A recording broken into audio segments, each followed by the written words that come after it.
কলকাতার প্রথম গির্জা ধ্বংসস্তূপের উপর তৈরি হয়েছিল মহাকরণ বা রাইটাস বিল্ডিং।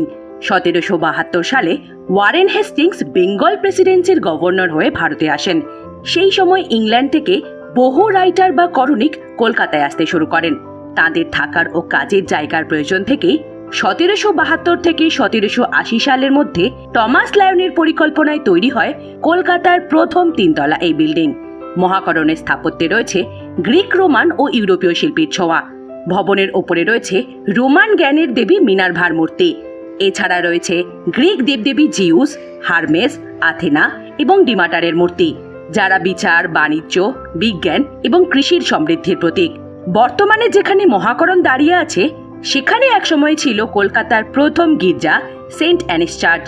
সিরাজউদ্দৌলার আক্রমণ ও প্রাকৃতিক দুর্যোগে গির্জাটি ধ্বংস হয়ে গেলে সেই জমিতেই গড়ে ওঠে এই ভবন।